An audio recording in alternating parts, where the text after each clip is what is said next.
whole world, and then everything just goes dark.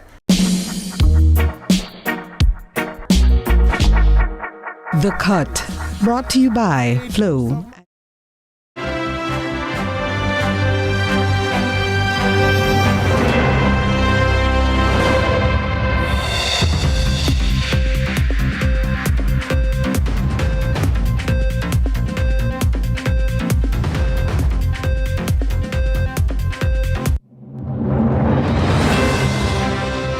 From Kingston, Jamaica, this is CVM News at 7. It's Thursday, April 10, 2025. I'm Nika Lewis, and thank you so much for having joined us. The opposition is sounding alarms, warning against any actions that might infringe upon the independence and integrity of the Electoral Commission of Jamaica, the ECJ. In an April 8 letter, the opposition members of the Constituency Boundary Committee accused Clerk to the House of Parliament, Colleen Lowe, of misrepresenting instructions that were conveyed during a recent committee meeting. With the details, here's Andre Jebbison. On April 1, the last sitting of the Constituency Boundary Committee, its members agreed to send 3 documents along with the court ruling relating to naming Portmore the country's 15th parish to the Electoral Commission of Jamaica ECJ. There was one stipulation. I would want us to incorporate in our vote so that timelines are important and set that they return to us by May 31st. An indication of what they've decided and exactly what they're doing. So as a parliament, we are informed and we move forward from there. Following that Gordon House meeting, the clerk extended an invitation for the ECJ chairman and or the ECJ representatives to attend a meeting on April 16. The clerk said that during this meeting, the commission was expected to provide updates on its progress and participation in the upcoming elections set for later this year. She also requested that supporting documents be submitted by Friday, April 11. She indicated that a comprehensive report was needed by May 31. However, Attorney Michael Hilton, acting on behalf of the opposition members of the committee, responded with his own missive. The committee merely decided to send the relevant documents to the ECJ and ask it to provide an update on their work by May 31, he told the clerk. Hilton took particular issue with the invitation for the ECJ representatives to attend a meeting on April 16. He argued that it was quite improper for the letter to go beyond what the committee agreed.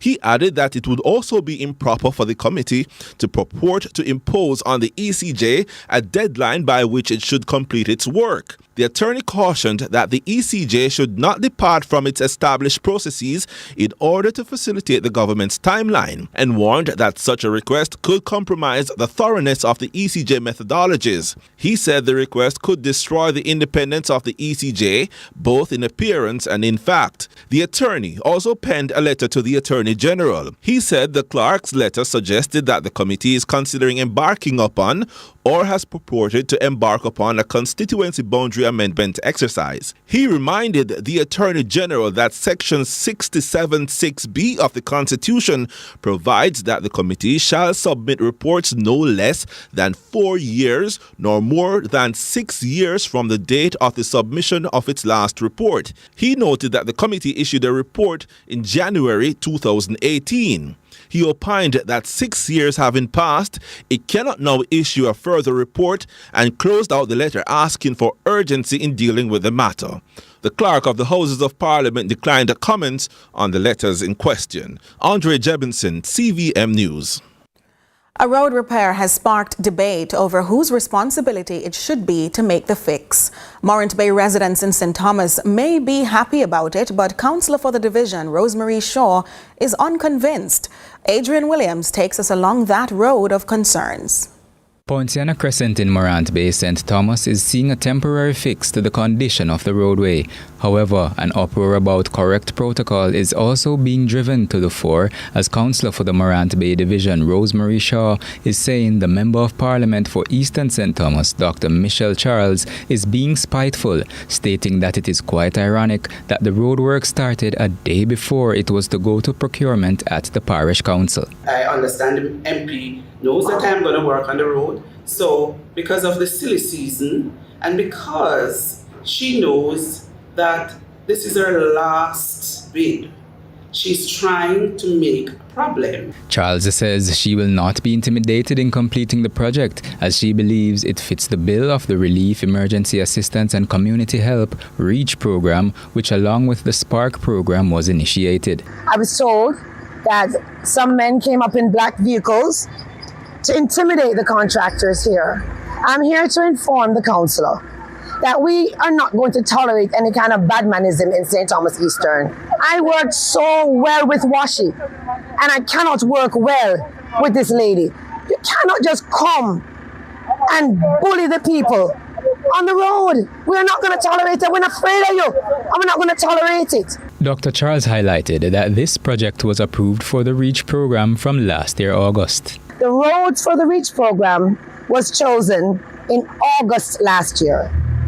Not this year, long before the by-election. But Shaw is not buying it. She told a big lie that the road was on the REACH program and she submitted the road from August. All right, case in point. Why didn't you inform the parish council, because that's the proper procedure, that you are going to work on the parish council road? Then, Madam Member of Parliament, you would have known that the parish council already have this road on a project, this on a program. Why didn't you inform the parish council, because that's the proper procedure, that you are going to work on the parish council road? Then, Madam Member of Parliament, you would have known that the parish council already have this road on a project. The roadwork project continues with the presence of the police. Adrian Williams for CVM News. A major transportation initiative is on track to improve how students in rural Jamaica get to school, as the government prepares to launch a dedicated rural bus system this September.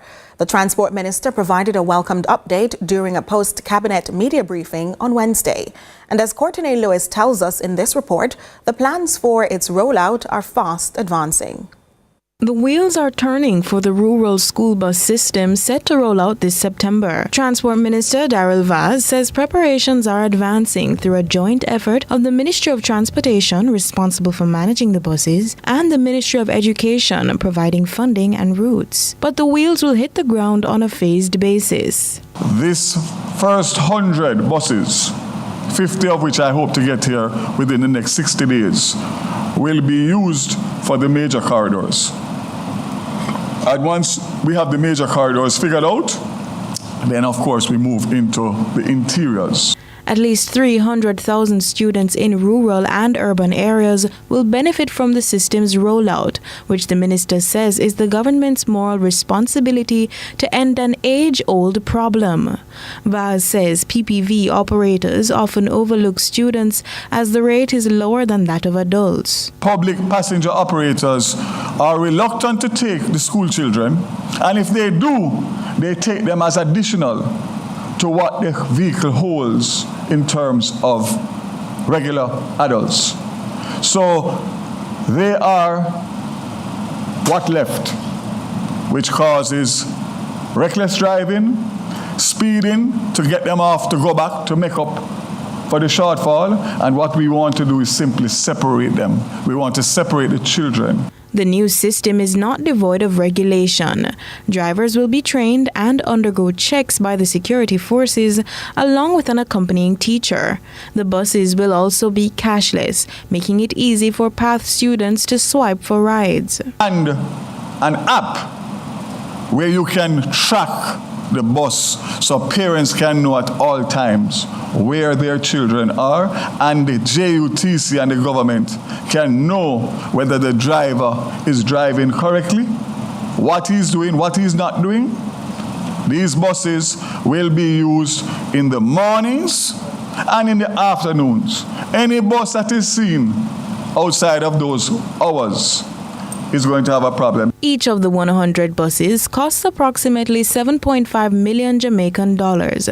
While the government has made a significant investment, the minister is urging public-private partnerships to help sustain and expand the initiative.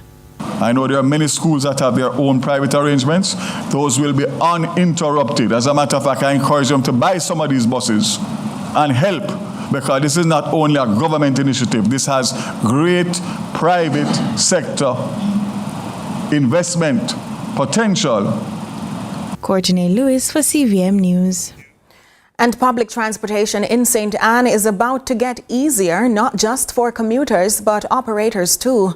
Yesterday, Minister Vybz announced a partnership with the Transport Authority, the St. Anne Municipal Corporation and Noranda Bauxite to erect a taxi park in Discovery Bay, which will facilitate about 250 operators who serve routes from Discovery Bay to 5 towns, including Falmouth. He also announced partnership with the Kingston and St. Andrew Municipal Corporation to aid in relieving congestion in the corporate area. We would know that up to recently, a stoplight was erected right in Discovery Bay by the gas station at that intersection, which was a death trap. And those of you who travel that route would know that the taxis were parked in every plaza and every gas station and on the roads all around there because, in fairness, they had nowhere else to go. So I went there and I made a commitment, and the commitment is going to be delivered. The land has already been transferred, and we are now in the final stages of the plans to erect this facility. South Parade Car Park. The KSAMC has agreed with the Transport Authority to convert the South Parade Car Park into a taxi car park. This new car park will be the terminal point for 4 route taxi routes. The facility will help in alleviating the chronic traffic congestion in downtown Kingston, and some amount of retrofitting is required, and the authorities are working collaboratively to identify sources of funding. CVM News at 7 continues in a moment.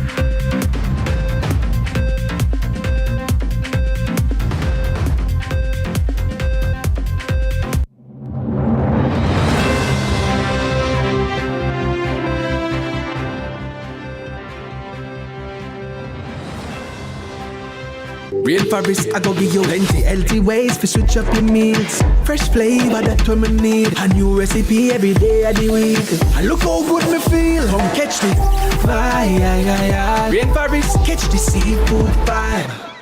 10, 9, 8, 7. CVM TV in association with Express Fitness and Exodus Carnival presents Fit for Fet, the ultimate workout series to get your body ready for the road. Tune in 5 a.m. every morning, Mondays to Fridays, starting April 7th to get involved in high-impact workouts by some of the best in the game. Bring your mats, bring your water, and let's get fit for the fit with Express Fitness and Exodus Carnival, powered by CVM TV. The cut gone international. I'm coming from running in a national stadium with Vybz saying, Sonia, a champion. You get a lot of love from Jamaica, but it wasn't always like that. Finally, right? Yeah. When I came and I ran for the World Juniors and the Jamaicans was booing me, at 16, 17 to do that, go through that was really hard for me. Track is my whole life, my whole world, and then everything just goes dark.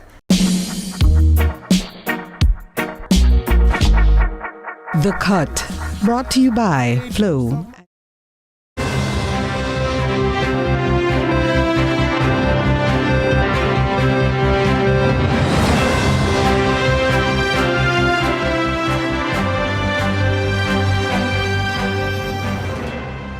Welcome back, and we head to a CVM News follow-up.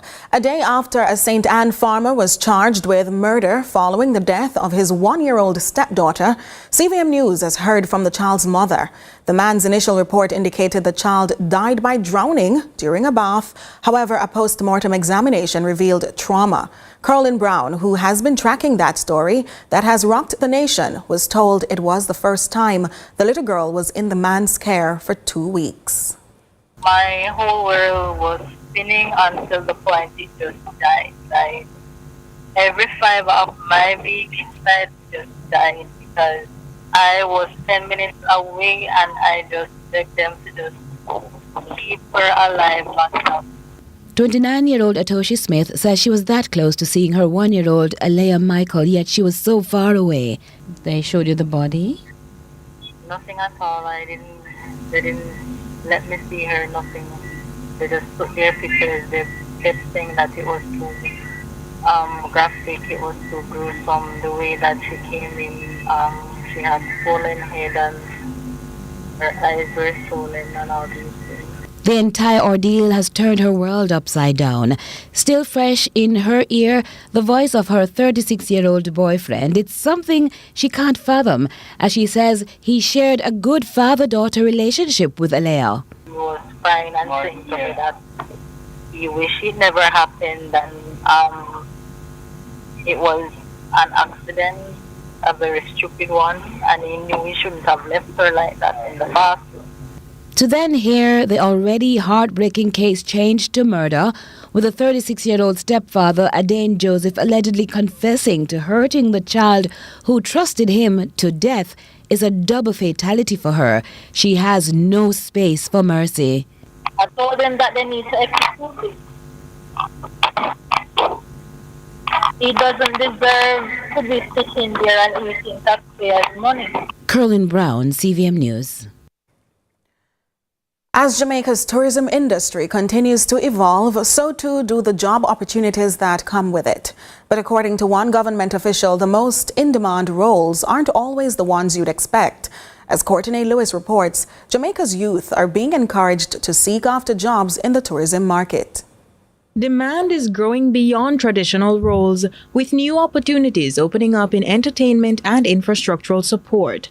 State Minister of Tourism, Senator Delano Seabright, is encouraging Jamaica's youth to network and seize emerging opportunities in the tourism job market. You have some people that exalt themselves, but some of the people exalt themselves, then it's the one doing well, because they're in everybody's business. So go to events. If you hear of a Jamaica Tourist Board function, make your way there. And you have a church service this weekend. If you can come to the church service, find out from the leaders, and come to the church service. You have to meet, you have to greet, you have to know people to build bridges and to build new horizons. It's very important. The senator says as the tourism industry grows, so too does the pressing need for supporting sectors, especially food and beverage. These hotels need food, they need beverages, they need that done, and there are companies that have done very well with that, but there's a need for more persons in that business. Interior design and construction management is also a big deal. Entertainment and cultural experiences, very important. And of course, agriculture and fisheries. The food, a lot of the food, the fruits, the vegetables, the meats, a lot of it is produced here. Some of it has to be imported. What can't be produced here naturally has to be imported, but also we simply do not have the capacity to effectively supply the tourism sector right now. The expansion of hotels, resorts, and tourist attractions isn't the only factor driving this demand. The rapid rise of Airbnb is reshaping Jamaica's tourism landscape, pushing the need for more housing, transportation, logistics, and tech professionals. Last year, we had over 800,000 people who stayed in that Airbnb in Jamaica, a 1,300% increase over 2017. So this growth has also fueled career and business opportunities in property management, housekeeping, management, maintenance, guest services, home design, local guide, content creation, digital marketing, the whole works. The senator was speaking at a career expo at the University of the Commonwealth Caribbean recently. Courtney Lewis for CVM News. Lots more to come in CVM News at 7 right after this break.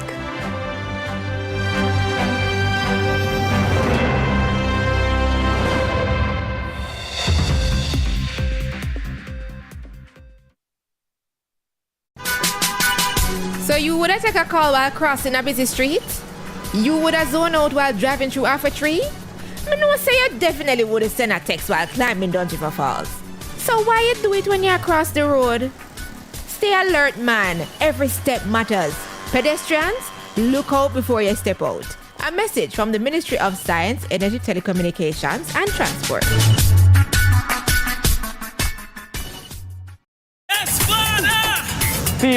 People, we now waste no time. I am super excited to be on for another season to show you the Holy Road. Listen, new adventures. Slim, Fluffy. Let's go. We're not going out, you know. Things are only getting hotter and hotter this season. Click, pow. That must tell you something. There's a great story happening just in our backyard. We are on the Holy Road again.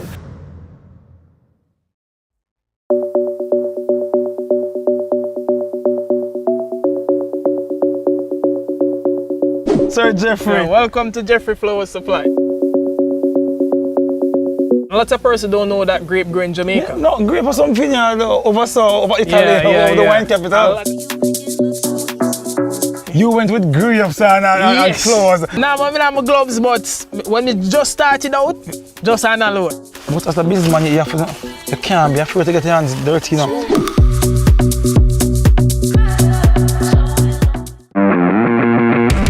Sports should be fun. Sports should be interesting. Sports should be entertaining. Sports should be riveting. This is CVM Sports. I'm Jordan Flint.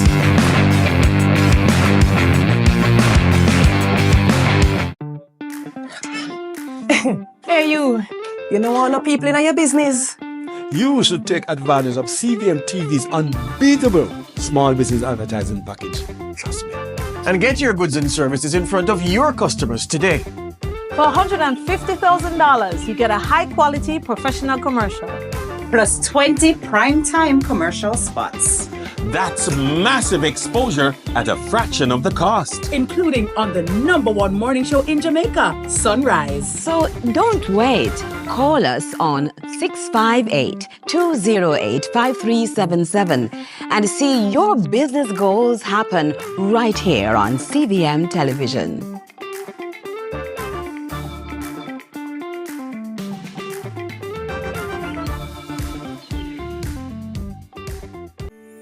In a world where innovation meets tradition, agriculture is evolving like never before. From the latest sustainable farming technologies to age-old practices passed down through generation, agriculture is precious to me. I love the animals. I don't mind getting my hands dirty. I love working. Join us right here on CVM TV every Sunday during news at 7 as we explore the people, the science, and the breakthroughs that are shaping the way we grow, eat, and live. You don't want to miss it. This is Farming Forward.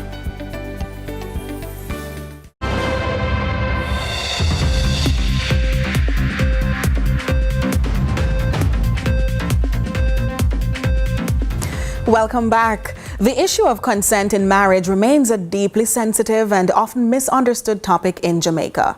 In present time, many hold the notion that their partner is their property. And as such, things like having sex, even without consent, shouldn't be a problem.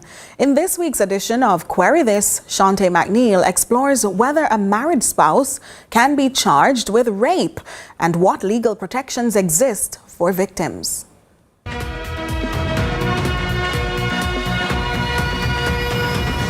Query This. You've been living with your husband for years. He comes home one night in the mood for intimacy, but you clearly aren't aroused, and share with him that you're not interested. However, he insists that you are his wife, and he has a right to sexual pleasure whenever he likes and forces himself onto you. Is this action justified? Is marriage a blanket consent to sex? Is it even possible to be raped by your husband? Here's some of your views.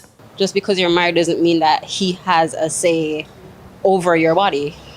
He's your husband, not your slave owner. He want to be satisfaction because that's why I'm married to her. Because if he don't want anything outside the road, he wouldn't come to that person. So if you believe in another right way, you're married to a man for the personal purpose, just work with it. And God will bless you. No, because if someone feel it's supposed to get easy. 24 hours, don't. Anytime I can get it, just wait me upon the man before I go work or something, I can get it then time there. I think he should have a free pass. Reason being, I believe the wife should be submissive. Even if she's not in a mood, right? She can just go so boom boom, turn around and, a quick little rescue. A husband and wife, so you're supposed to be like submissive to your husband. Help him out and move on. No, I said no, so you have to respect my, choice or whatever, so. Strong opinions, divided perspectives. But what does Jamaica's law actually say? Under Section 5 of the Sexual Offences Act, an outline is given as to what constitutes rape in marriage. We visited attorney at law Michelle Thomas, who broke those down. You have to be placed under certain specified circumstances, and there are only 4. So whether or not the person is separated within the meaning of the Marriage Cohabitation Act, No, that's Matrimonial Cohabitation Act. That is, if it is that you are divorced or going through a proceedings of divorce or a nullity of marriage, whether or not there is an injunction or a court order that prohibits the husband from being in the same vicinity as the wife, and if it is that the husband knowingly has STD and cause to have sexual intercourse, then it would be considered rape. So in a case where a woman was forced by her husband into sexual activity and later contracts a sexually transmitted disease, Thomas outlined her legal recourse. She will have the recourse of going to the police station, making a complaint. The police will then launch an investigation and charge the husband accordingly. He would be charged based on in contravention of Section 5 and the relevant subsection because of the fact that he knowingly have sex with Sarah, who has STD, and has caused her to have the STD or forced himself on her in a sexual manner. That would be considered as rape in that category. Despite this, there's no blanket legal recourse in the Sexual Offences Act for all forms of non-consensual sex in marriage. And for many, especially women, they've called for it to be amended to facilitate the rights of their bodies. If you're facing a family dispute, legal issue with a neighbor, business, or employer, there are laws that may protect you. And I'll help you explore them. Email me at cmcneil@cvmtv.com and I'll help you navigate the law. Until next time, I'm Shante McNeil.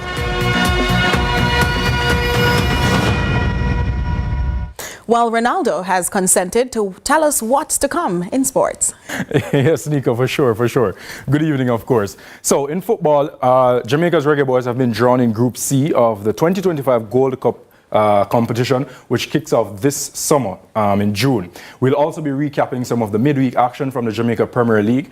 And in cricket, Jamaica's Scorpions have a slim 12-run lead over combined campuses and colleges in the West Indies Championship. It's also Thursday, so you know we have on court. Lots more in sports. And there you have it. More reason to stay with us after this break.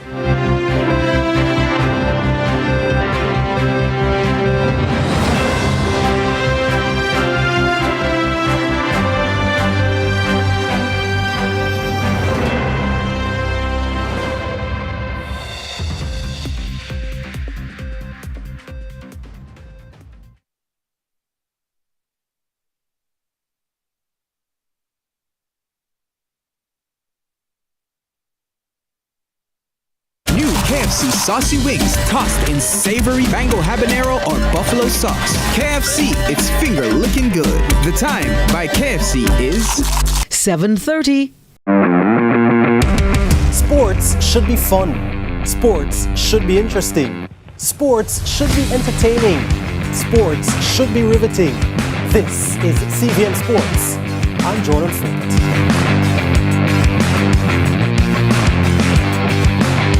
Brunswick boneless sardines, perfect for snacking, on a cracker, on its own. Snacking made easy, snacking made healthy, snacking made tasty. Being a true game changer is not just about playing the game. It's about rewriting the rules. For 47 years, that's exactly what Barita has been doing. Now, we're launching the Barita Bond, providing you with an opportunity to make your own bold wealth-building moves. As one of Jamaica's first stock brokerage firms, we've grown with you, becoming one of the most financially sound securities dealers in the country, proudly holding an A+ credit rating from Caritas. Our strategy is built around you, prioritizing investments in human capital and fostering an environment rooted in trust and collaboration. As a result, we've been able to not only improve our performance, but grow the wealth of our clients and shareholders alike. Today, we stand strong and growing with approximately 405 billion Jamaican dollars of assets under management. Now, it's your turn. It's time to grow your wealth. Check out the Barita Bond prospectus to begin or boost your wealth building journey.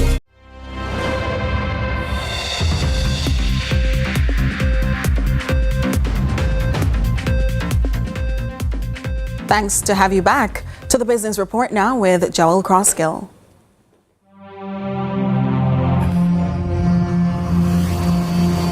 Lots to share with you in the business report today about the laying of foundation for the future of a wholesale distributor established 30 years ago that now enters a new plane of existence as a publicly traded company, bringing with it thousands of new investors and hundreds of existing customers. As the Atlantic Plumbing and Hardware Company became the first listing on the Junior Stock Exchange for 2025, much to the delight of Dr. Marlene Street Forrest, Managing Director of the JSC. Today, we celebrate the first listing on the junior market since the beginning of the year. Now onboarded 3,218 new shareholders at a market capitalization of approximately $2.5 billion. This places Atlantic Hardware among the top 20 companies on the junior market by market capitalization. This represents an offer of 20% of the shares of the company to new investors. And really, when we have new investors, it is a good thing. CEO Dinal Barnes beamed with pride at the possibilities that lay ahead, knowing that the company, which generated revenues of $1.4 billion in financial year 2023, not only successfully raised almost $500 million with its offer, but was also oversubscribed by 5%. The hope that that the company will subscribe, as what former Prime Minister said, I shall return. Indeed, listing on the junior market is pivotal in our growth progress.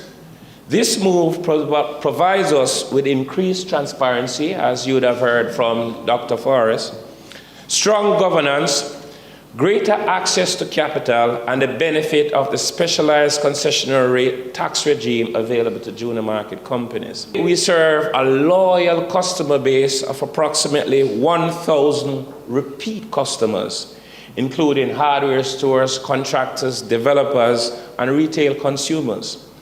As we look ahead, Atlantic is on a clear path of sustained growth. To our thousands of new investors, thank you once again for believing in Atlantic Hardware. This is just the beginning. With your support, we are poised to build an even stronger company, and we are excited for what the future holds.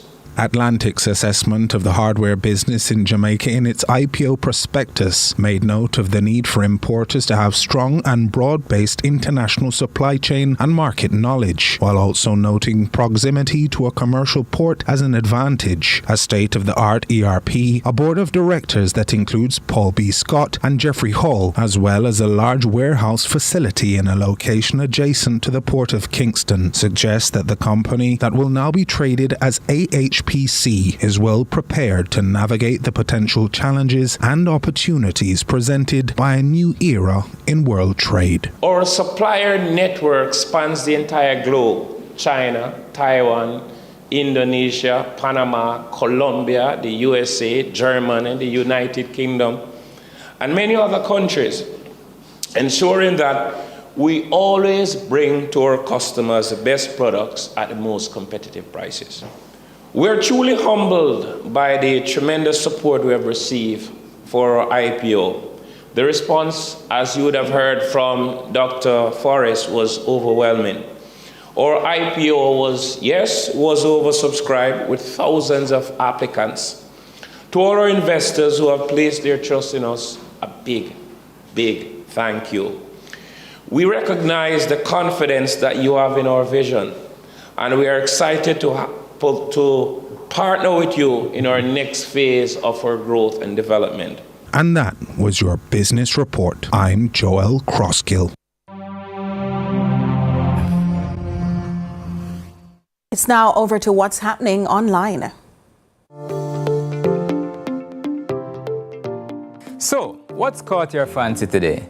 Vybz Kartel made a candid confession on Hot 97, stating he'll never undergo skin bleaching again. The dancehall icon attributed his past struggles with skin bleaching to deeper issues of self-love and a desire to make his vibrant tattoos more visible. Here are some of your reactions. @Zende_says, So it wasn't the cake soap? At Kevar_X shares, this guy really matured, eh? Got to appreciate the growth. At Sassy Fit Girl comments, yes, welcome back to the melanated side. At Fat.Dolly adds, glad he spoke on this. The transparency is very real and raw. At Where is Cleon writes, he had all of you guys following his insecurities about his skin. At Shakir Posts, me a rub now and then, same way, like it. That's what's trending in our online community. Continue to share your thoughts with us on X at CVM TV and CVM Television on Facebook. I'm Adrian Williams. Stay with us for sports with Ronaldo Adams right after this break.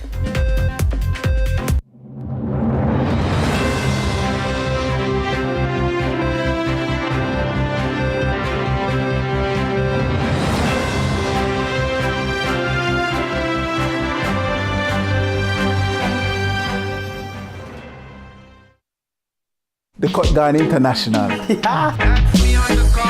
I'm coming from running in a national stadium with Vybz saying, Sonia, a champion. You get a lot of love from Jamaica, but it wasn't always like that. Finally, right? When I came and I ran for the World Juniors and the Jamaicans was booing me, at 16, 17 to go through that was really hard for me. Track is my whole life, my whole world, and then everything just goes dark. The Cut, brought to you by Flow. Jamaica is on a transformative path, and the Ministry of Economic Growth and Job Creation and its agencies are leading the